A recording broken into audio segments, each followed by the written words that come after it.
अब हम देखते हैं इस प्रश्नावली के अगले प्रश्न को। तो अगला प्रश्न है प्रश्न क्रमांक 5।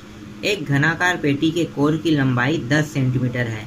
दूसरे घनाभ के आकार की पेटी की लंबाई, चौड़ाई और ऊंचाई 12.5 सेंटीमीटर, 10 सेंटीमीटर और 8 सेंटीमीटर है। तो इसमें पहला जो प्रश्न है वो है किस पेटी का पार्श्व पृष्ठ का क्षेत्रफल अधिक है और कितना अधिक है। दूसरा है किस पेटी का संपूर्ण पृष्ठ का क्षेत्रफल कम है और कितना कम है। तो यहाँ देखो, यहाँ पे आपको दो आकृति दिखाई दे रही होगी। पहली जो है वो है घन की और दूसरी जो है वो आयत की। तो ये वाला घन का है और ये वाला आयत का है।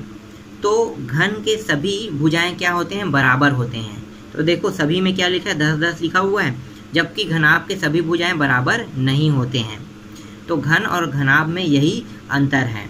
तो हम क्या करेंगे, घन और घनाभ के पार्श्व पृष्ठ का क्षेत्रफल निकालेंगे, उसके बाद उसको घटा देंगे दोनों के क्षेत्रफल को, तो हमें ये पता चल जाएगा कि किसका मान अधिक है। और दूसरा प्रश्न में हमें क्या करना है, हमें दूसरे प्रश्न में संपूर्ण पृष्ठ का क्षेत्रफल निकालना है दोनों का, और दोनों के संपूर्ण पृष्ठ का क्षेत्रफल निकाल के उसको भी घटाएंगे और घटा के देखेंगे कि किसका क्षेत्रफल कम प्राप्त हुआ।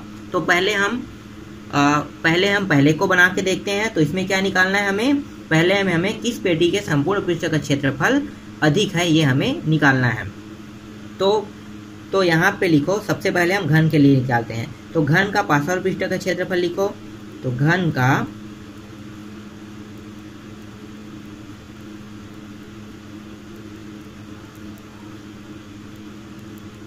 क्षेत्रफल बराबर 4a² होता है। ठीक है, ये पता है ना आपको कि पार्श्व पृष्ठ का क्षेत्रफल 4a² है। कैसे देखो, एक पृष्ठ ये है, दूसरा पृष्ठ ये वाला जो देखो यहाँ से यहाँ ऐसे दिखाई दे रहा है, दूसरा पृष्ठ होगा। तीसरा यहाँ से देखो ये वाला जो है यहाँ से तीसरा है, और एक जो पृष्ठ है वो पीछे है। ठीक है, पीछे जो है छुपा हुआ है इसलिए आपको दिखाई नहीं दे रहा है। तो 4 पृष्ठ हो गए। ये ऊपर है, इसको मान लो आप छत मान लो। तो छत को हमें नहीं लेना है और जमीन को हमें नहीं लेना है। कब, जब पार्श्व पृष्ठ का क्षेत्रफल कहेगा। तो ये नीचे वाला हिस्सा जमीन का है, देखो यहाँ से यहाँ तक, और ये ऊपर हिस्सा छत है। तो छत और जमीन को नहीं लेना है। तो देखो कितने पृष्ठ हो गए, 4 पृष्ठ। और वर्ग का मान क्या होता है, स्क्वायर में होता है, तो a का स्क्वायर कर दिए। ठीक, अब यहाँ पे मान को रखते जाना है। तो 4 और a का वर्ग है, तो a का मान कितना है, 10, तो 10 का वर्ग हो जाएगा। तो ये हो गया 4 गुणित 10 का वर्ग मतलब 100। तो ये हो गया 400 सेंटीमीटर का वर्ग। ठीक, तो घन का पार्श्व पृष्ठ का क्षेत्रफल कितना आया, 400 सेंटीमीटर वर्ग आया। इसके बाद हम क्या करेंगे, घनाभ के निकालेंगे। तो घनाभ का पार्श्व पृष्ठ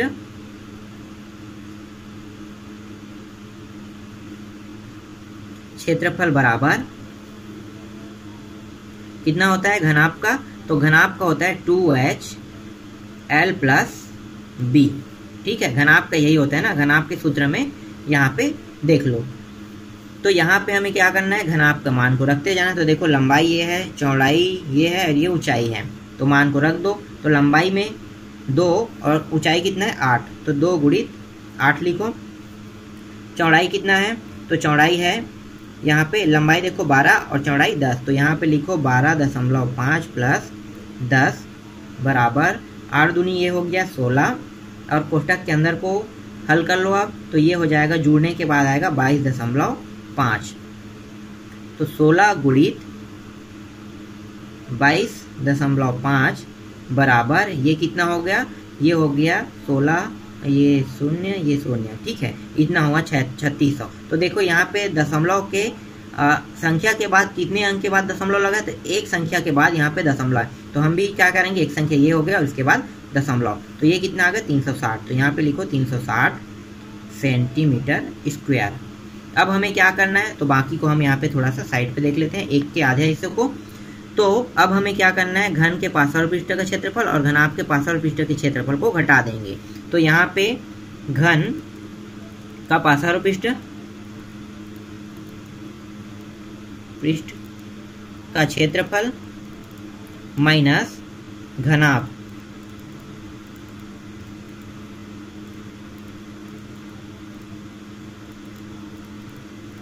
क्षेत्रफल। तो मान रख दो, घन के पार्श्व पृष्ठ का क्षेत्रफल का मान कितना आया 400। तो ये हो गया 400, और घनाभ का कितना आया 360, तो ये हो गया 360। दोनों को घटाते हैं तो देखो ये शून्य आ गया, ये 4 आ गया और बाकी क्या है, फिर शून्य आएगा। तो 40 सेंटीमीटर का वर्ग इतना हमें प्राप्त हुआ। तो यहाँ पे लिखो, अतः घनाकार पेटी का पार्श्व पृष्ठ का क्षेत्रफल 40 सेंटीमीटर वर्ग, ठीक है, अधिक है। यह है पहला का आंसर, ठीक है। इसके बाद हम दूसरे को देखते हैं। तो दूसरे में क्या निकालना है हमें, दूसरे में हमें संपूर्ण पृष्ठ का क्षेत्रफल निकालना है। तो संपूर्ण पृष्ठ के क्षेत्रफल के साथ उसको हल करते जाएंगे। तो थोड़ा सा आगे खिसका लेते हैं। तो यहाँ पे अब क्या करेंगे, घन का संपूर्ण पृष्ठ का क्षेत्रफल के सूत्र लगाएंगे। तो लिखो यहाँ पे, घन का संपूर्ण पृष्ठ का क्षेत्रफल बराबर कितना होता है, 6a² होता है, ठीक है। ये संपूर्ण पृष्ठ का क्षेत्रफल है। अब क्या हो गया, जो हमने ऊपर और नीचे जो दो पृष्ठ को छोड़े थे उसको भी अब ले रहे हैं। तो कितना हो गया, 6 पृष्ठ हो गया। तो यहाँ पे अब इसके मान को रख दो। तो 6 गुणित 10 का वर्ग, ठीक है। ए का मान कितना था, 10 था ना, तो 10 का वर्ग हो गया। तो ये 6 गुणित 10 का वर्ग, तो 6 गुणित 10 कितना हो गया, 100। 10 250, 10 का वर्ग करने पर 100 प्राप्त होता है। तो ये हो गया 600 सेंटीमीटर वर्ग, ठीक। अब घनाभ का निकालते हैं। तो घनाभ का संपूर्ण पृष्ठ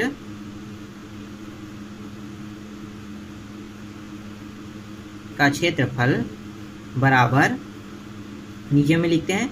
तो ये 2 लंबाई गुणित चौड़ाई प्लस चौड़ाई गुणित ऊंचाई प्लस ऊंचाई गुणित लंबाई, ये इसका सूत्र होता है। इस सूत्र में हमें मान को रखते जाना है। तो मान रख दो। तो 2 लंबाई कितना था, 12.5 गुणित चौड़ाई कितना था, चौड़ाई था 10 सेंटीमीटर। फिर चौड़ाई फिर से आ गया, चौड़ाई और ऊंचाई देखो, तो चौड़ाई 10 था और ऊंचाई था 8। फिर ऊंचाई 8 था और लंबाई कितना था, 12.5 सेंटीमीटर। अब इन सभी को हल कर देते हैं। तो इसके अंदर वाले को हल करेंगे तो ये प्राप्त होगा हमें 2 10 गुणित 25 मतलब 125 प्लस 10 गुणित 8 मतलब 80 और 8 गुणित 12.5 करेंगे तो हमें प्राप्त होगा 100। तो ये हो गया, इतना हमें प्राप्त हुआ। इसके बाद इसको पूरा इन सभी को जोड़ दो, सभी को। तो यहाँ पे बाहर में 2 है और सभी को जोड़ेंगे तो यहाँ पे प्राप्त हो रहा है 305। तो ये आ गया 305। अब 2 गुणित 305 कर दो तो ये हो गया 610 सेंटीमीटर वर्ग, ठीक। इतना प्राप्त हो गया। अब क्या करना है हमें, अब इन दोनों को घटा देना है। तो बड़ा कौन सा है, बड़ा राशि है ये वाला घनाभ का, ठीक है। छोटा कौन है, ये। तो बड़े में हम हमेशा छोटे को घटाएंगे। तो यहाँ पे लिखो, घनाभ का संपूर्ण पृष्ठ का क्षेत्रफल माइनस घन का संपूर्ण पृष्ठ का क्षेत्रफल। तो घनाभ का संपूर्ण पृष्ठ का क्षेत्रफल कितना है, 610 और घन का संपूर्ण पृष्ठ का क्षेत्रफल कितना है, 600। घटाने पे कितना प्राप्त हो रहा है, तो देखो यहाँ पे 0, ये 1 और फिर से 0, ठीक है। तो 10 वर्ग सेंटीमीटर प्राप्त हुआ, इतना। तो कौन सा मान छोटा हो रहा है, देखो ये तो 600 आ रहा है और ये 600 आ रहा है। तो मतलब घनाकार पेटी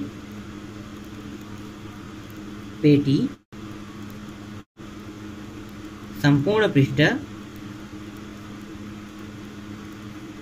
का क्षेत्रफल 10 सेंटीमीटर वर्ग कम है, ठीक। समझ में आया।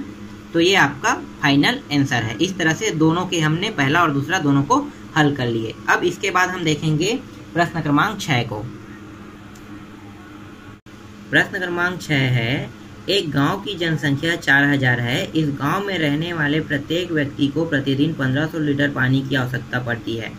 गांव में पानी की एक टंकी है जिसकी लंबाई, चौड़ाई और ऊंचाई क्रमशः 20 मीटर, 15 मीटर और 6 मीटर है। यदि इस टंकी को पूरा भर दिया जाए तो गांव के कितने दिनों की पानी की आवश्यकता पूरी हो जाएगी। तो हमें क्या निकालना है, कितने दिनों तक के मतलब उन्हें पानी मिल पाएगा, उसके दिनों की संख्या हमें निकालना है जब टंकी पूरा भरा हो। तो यहाँ पे जो जो दिया है उसको पहले लिख लेते हैं। तो दिया है गांव की जनसंख्या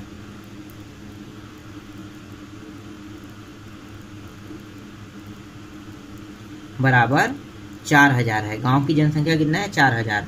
और एक दिन में प्रति व्यक्ति प्रतिदिन कितने लीटर पानी उपयोग करता है, तो प्रति व्यक्ति यहाँ पे लिखो, प्रति व्यक्ति प्रतिदिन उपयोग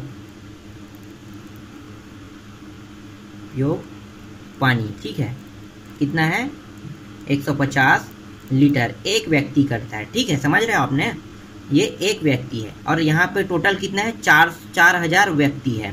तो अगर एक व्यक्ति इतना करता है तो 4000 अगर ये कर रहा है तो क्या करेंगे, हम इन दोनों का गुणा कर देंगे। तो यहीं पे गुणा कर देते हैं, 4000 व्यक्ति हो गया तो ये हो गया 1500, तो कितना हो जाएगा टोटल 15 चौक 60 और ये आ गया 3 शून्य और इसका एक 4 शून्य। तो देखो 6 लाख लीटर पानी ये क्या करता है, उपयोग करता है। अब लंबाई कितना है, तो लंबाई लिख लो यहाँ पे, लंबाई बराबर 20 मीटर, चौड़ाई बराबर 15 मीटर और ऊंचाई बराबर 6 मीटर।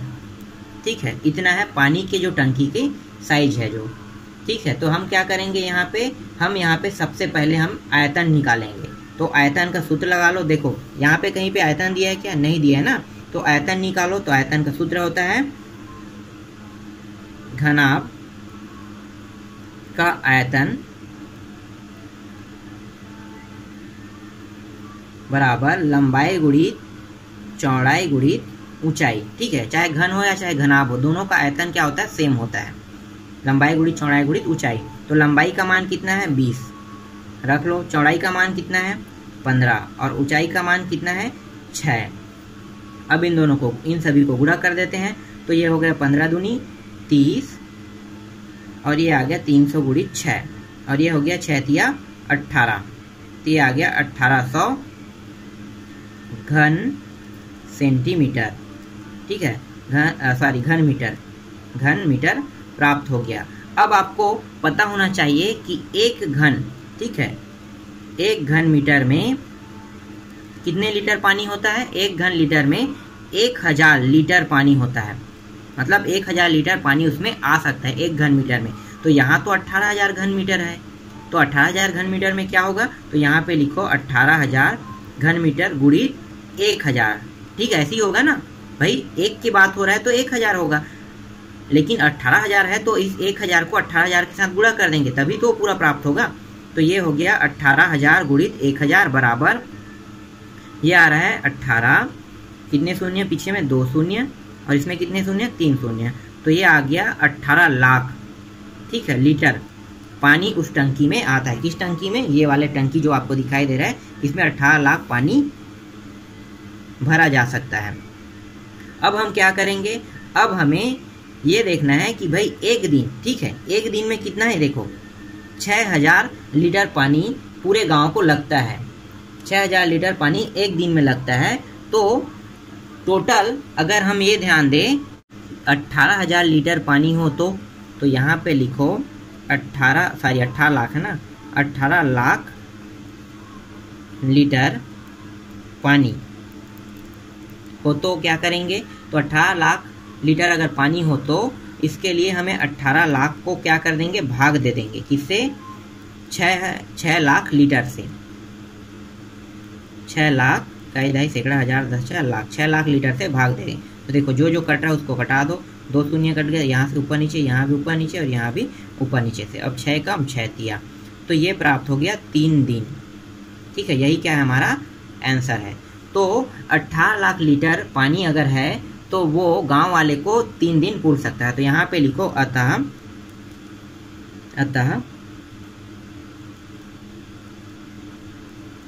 18 लाख लीटर पानी पूरे गांव को 3 दिनों तक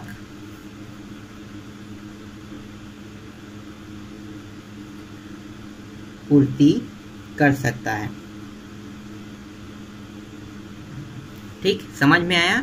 इसके बाद बाकी प्रश्नों को अगले पार्ट में देखेंगे। ये बहुत लंबा बन रहा था। ठीक है।